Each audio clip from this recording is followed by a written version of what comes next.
Okay, well, good morning, everyone, and welcome to this short webinar on the new Oxford University Economics Summer School programmes that we're going to be running this year. My name's Abby Adams. I'm a professor in the economics department at Oxford, and I'm an associate head of department with responsibility for external engagement, which includes our summer school programme. So the reason that we wanted to run this brief webinar today was, as I said, to kind of introduce some new programs. Treatment affects the basics and the fundamentals of graduate economics to new potential joiners. So just before kind of going into the new programs, I just wanted to say a quick thing about the established summer school program that we have. So over the last 3 years, the Oxford Economics Department has been building up a series of programs which have kind of in the past been aimed more at advanced graduate students and also people from industry, but with a lot of technical skills already about honing, if you like, their economics knowledge on very particular topics. Now, these programs have been very successful. There's like a series of little quotes kind of giving you some insights into that. And participants have often said that in addition to obviously the great teaching, Oxford as a place to come and learn is, there's many things that you can get out of a trip here.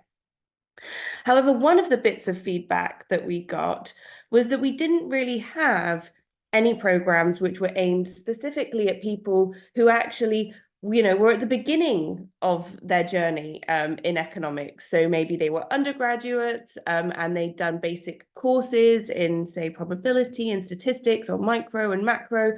But what they really wanted was something which was kind of aimed at getting them to a level which would then mean that they could either excel in different kind of graduate programs, be able to do some of our more advanced courses, or also as a preparation before going off into a career in economics related industry. And so this is really what we've tried to build into these 2 new programs this year. So the first that we'll be talking about is called Treatment Affects the Basics, which is run by Frank de Traglia. So Frank is an associate professor in the department and a tutorial fellow at Lady Margaret Hall. And he's designed a brilliant 2.5-day course that's going to kind of actually give you the kind of a fun and practical insight into your first steps in causal inference, which is the basics of a lot of modern applied work in economics, but also has lots of applications outside of academia and into the real world itself. We'll then be moving to my colleagues Inez and James, both well professors in the department in microeconomics and econometrics, respectively. They've designed a 5-day course that will be running in July, which will really kind of go through that quantitative and mathematical underpinning that you need to really go kind of push on to more technical and advanced courses in a university setting. Now, as I said, Frank, Inez, and James, I'm going to let them kind of jump into the content in more detail in a moment. To tell you a little bit about where the courses will be running, however. So Frank's course will be running at Lady Margaret Hall, which is one of our colleges in Oxford. It's absolutely stunning. It's just outside of the city centre itself. And all programs, including this one, will include a kind of formal Oxford-style dinner, so you get to experience that as well. Courses are also partly run at where the economics department is situated. This, but it's just to say that all of the courses, so Frank's is 2.5 days, Inez and James is run over 5 days, but they include a mixture of more formal lectures, smaller group kind of applied tutorials, and then of course some free time as well for you to socialize, for you to explore the city. and get a bit of the kind of the Oxford experience as well. So with that, I am going to stop talking for the moment and hand over to Frank, who'll be giving you a bit more of the flavor of the content behind Treatment Effects, the Basics, which is the course running in April. So Frank, over to you. Thanks so much, Abby. My name is Frank, and I want to tell you about my course, Treatment Effects, the Basics. So, will earning a PPE degree from Oxford increase your lifetime earnings? Does eating bacon sandwiches cause cancer? Will watching Fox News make you vote Republican? Does owning a dog increase your lifespan? Each of these is a causal question. It's about the effect of some treatment, D, on an outcome, Y. Now, as far as I know, no one has ever carried out an experiment that has randomly compelled people to study a certain subject at a certain university, or to watch Fox News, or to own a dog, but papers have been written on each of these topics that try to untangle the causal effect of interest. So data sets in which the treatment of interest is naturally occurring rather than randomly assigned as part of an experiment are called observational. And because many of the most important and interesting treatments in social science really can't be randomly assigned, researchers have developed a whole toolbox of methods for studying treatment effects using observational data. And in my short course, I'm going to give you the basics of how this is done and show you these tools in action. All right, so here's Alice, who is a well-known resident of Oxford. Alice has earned a PPE degree, and now she makes $75,000 a year. So the question is, Alice went to Oxford. Would she still have earned as much if she'd gone to another university, say Oxford Brookes? So the fundamental problem of causal inference is that we can never observe a person's counterfactual outcome. That means that we can never know what her outcome would have been if her treatment had been different. Now, a counterfactual is fundamentally a within-person comparison. So it's asking us to imagine sort of two parallel universes, if you will, one in which Alice goes to Oxford and another in which she attends, let's say, Brookes. So the causal question of interest here is how much does the Alice in our world earn compared to the Alice who is through the looking glass? Now that's a thought experiment, and it can never be more than a thought experiment. So if we want to make any progress on understanding counterfactual questions like these, we're going to need to find a way to use methods and assumptions that will substitute this idealized within-person comparison for an actually feasible between-person comparison. So here is a between-person comparison for you. As you can see from this table, which comes from The Economist, the median salary of Oxford graduates is about 15,000 higher than that of Brookes graduates. So does that mean that going to Oxford causes you to earn £15,000 more a year? Well, probably not, right? So Oxford and Brookes students differ in lots of ways, besides just which university they attended. So another way of putting it is this is just not an apples to apples comparison. So here's one example. These two universities have very different entrance requirements. So just to take one example, the degree in economics and management at Oxford requires students to have A-level grades of A star, A, and A, while the closest related degree at Brookes requires grades of B, C, and C. So, okay, Oxford graduates earn more, but they also appear to enter university with higher levels of preparation. So it's actually possible that going to Oxford has no causal effect at all, but having better grades at A levels has a causal effect on your wage. So that doesn't sound very promising. What are we going to do about it? Well, one approach, and it's one of the approaches we'll talk about in my course, is matching. The idea of matching is very simple. It's to compare treated and untreated people who are otherwise as similar as possible. So we're trying to get an apples to apples comparison. Here's a possible example. We might compare Oxford economics students with 3A stars to Brookes economics students with 3A stars at A level. A more sophisticated approach might try to match people using additional information. So we might try to match on family background, sex, or a host of other characteristics. That is roughly the approach that the authors of this IFS report used to estimate the relative labor market degrees of UK universities. So let me just show you an interesting result from their paper. Okay, this figure compares the wages for UK women who attended various different universities. So each dot in the figure is a university.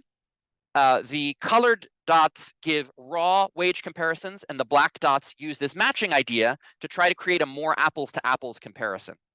So the choice of different colors indicates what kind of group the university belongs to. So is it a Russell Group university? Was it founded before 1992? And so on. So you can see here that the Russell Group universities, which are in yellow, they're considered to be more prestigious, and indeed the wages of graduates of those universities sort of seem to be higher. So maybe that bears out the idea that they're more prestigious. Okay, let's zoom in on a point all the way on the right-hand side here. So that rightmost yellow point there, that's LSE. So female LSE graduates earn about 70% more than the average female graduate.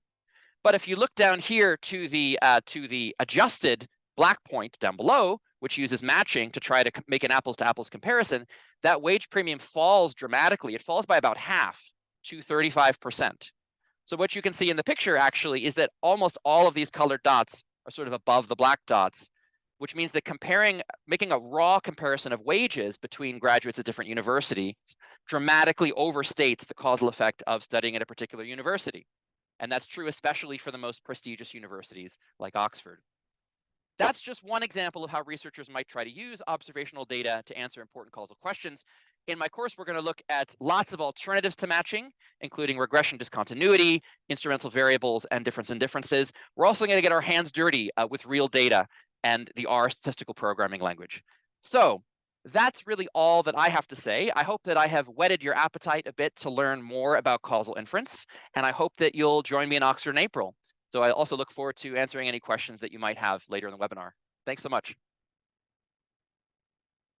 Fantastic. Thank you so much, Frank. I should have said before. So what we're going to do is we're going to kind of hear about all of the courses, and then we'll leave some time at the end for Q&A. But if there are questions as they come through, please do just put them in the chat.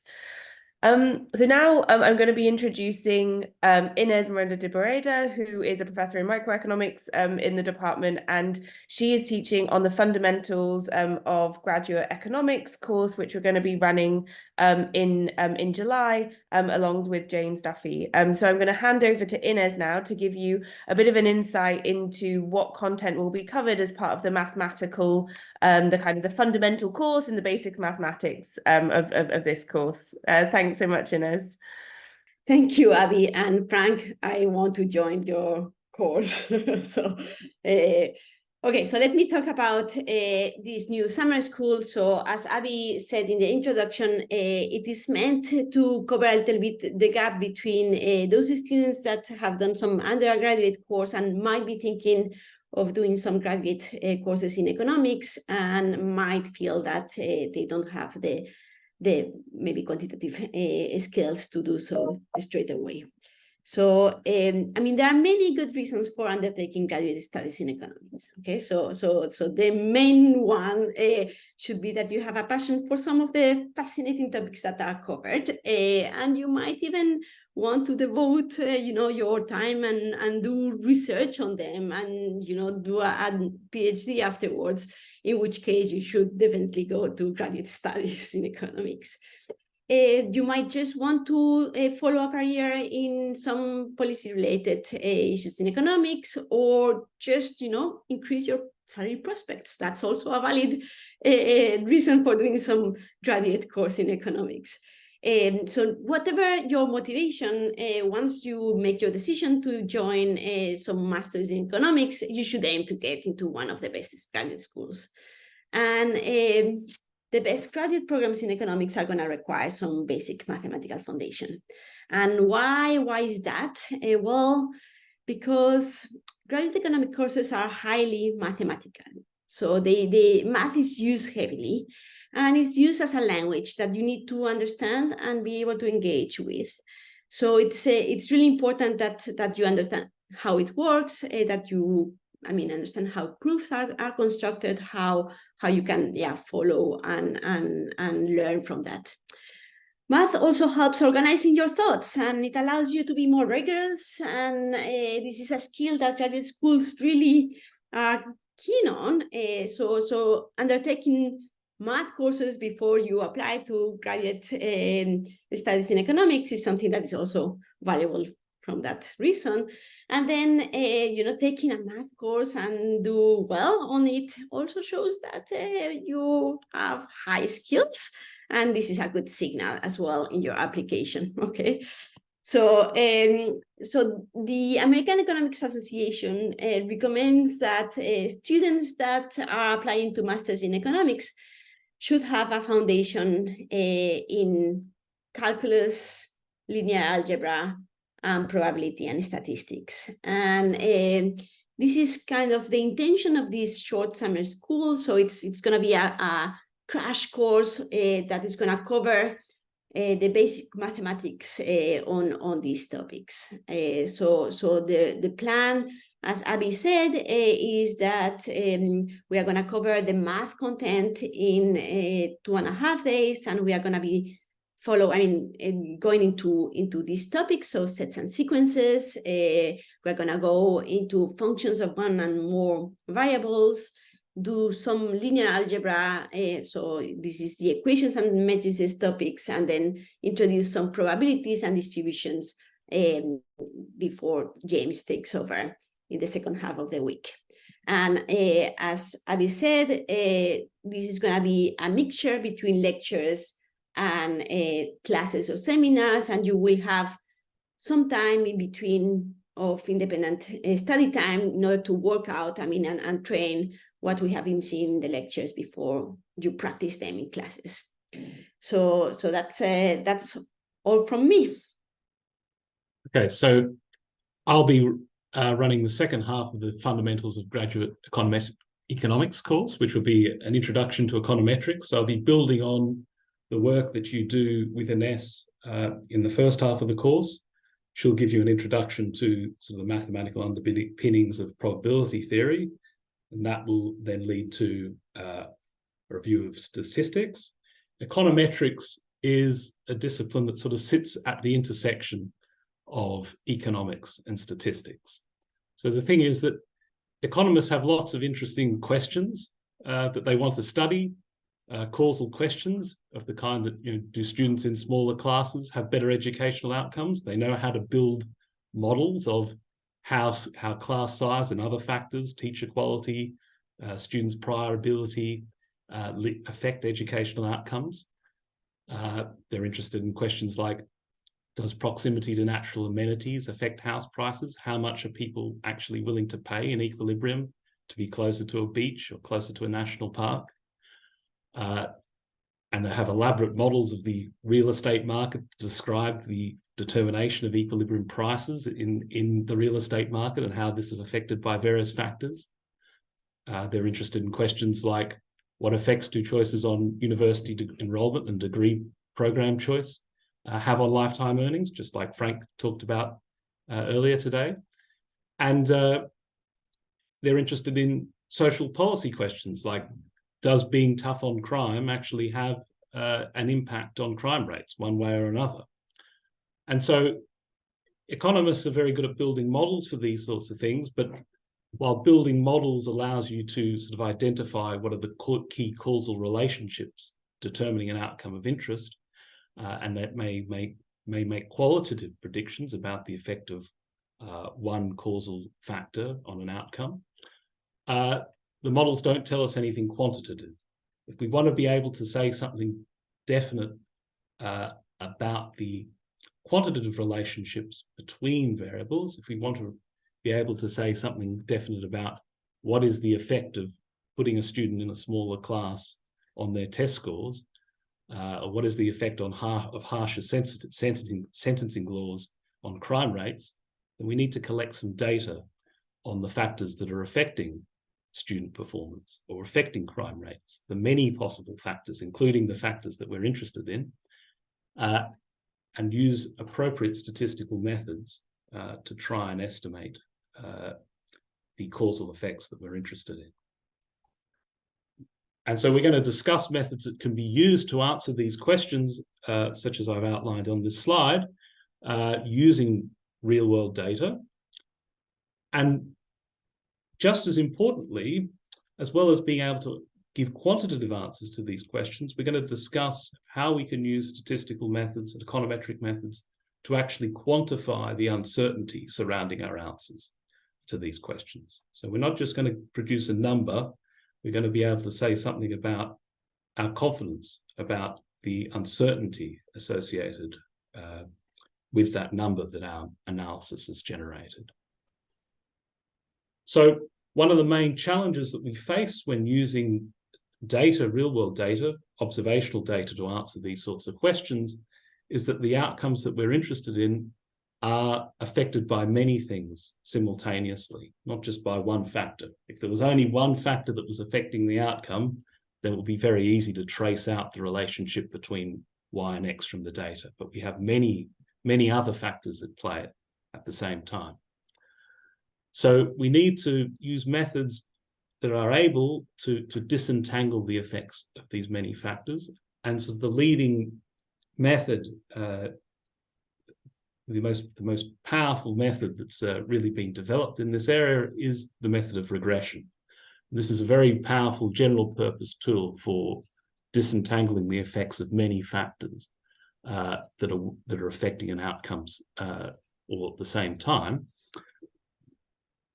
Now, the thing, of course, the trick here, of course, is to understand when regression is really going to successfully answer these causal questions that we're interested in. So one can always take a data set and run a regression on it.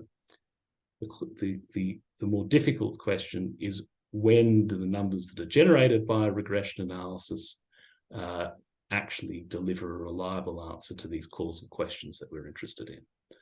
So a lot of our focus is going to be on discussing when it is appropriate to use regression on data for answering causal questions that we're interested in.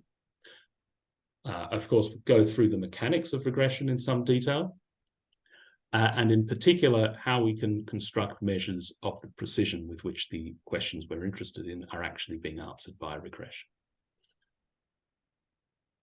And beyond that, we also, as I said before, economic theory suggests to us models that describe the phenomena that we're interested in, but it only tends to give quite weak guidance as to what we should collect data on, what we should include in our estimated regression model. So one of the things we're going to discuss is how we can use the data to learn about what we should actually include in the model, because often this is something we won't have strong theoretical priors about. And also using the data to learn about the possibility of a nonlinear or a more complex relationship between Y and X than just a basic linear relationship. Again, this is something that we can only really learn about empirically. So understanding how we can sort of correctly interrogate the data in order to determine what the appropriate relationship between Y and X and all these other factors is very important for successfully answering the questions that we're interested in. Okay, so we're going to spend quite some time on regression, but of course, because we're also going to be discussing when regression doesn't work as well as when it does work, we're going to have to go beyond regression. But fortunately, understanding regression well is going to allow us to also understand the methods that go beyond regression. Sometimes regression doesn't work because we just don't observe all those factors that affect Y, so we can't disentangle the effect that everything, as well as the causal factor of interest, is having on Y. And sometimes there's reverse causation from Y to X. So I gave you that example of the effect of incarceration rates on crime rates. It could also be the case, of course, that higher crime rates are leading to higher incarceration rates. So if we have an additional difficulty there because we've got causation running in both directions. So we need to do a bit more work to try and disentangle causation in that case. We have a problem of what econometricians call endogeneity. So if you take this course, you'll see this word come up a lot, and we'll give a proper definition of it in the course. And so in these cases, we have to go beyond regression with observational data. One way of doing that is to design an experiment or look at data that someone else has run on an experimental basis, or exploit what's called a natural experiment. So look at a policy change or some sort of natural phenomenon that effectively does the work of the experimenter for us. And another approach we'll discuss is something called instrumental variables, which will basically mechanically run down or boil down to running a certain set of regressions and in drawing out results from a number of regressions. And of course, we'll discuss how to implement these methods in R. So you'll be able to go away and actually run these methods on real world data. And also the objective here is that this will give you the foundations you need to take sort of the graduate courses in econometrics, such as would be offered in a master's program. So you should be well set to take the econometrics, more advanced econometrics courses after this.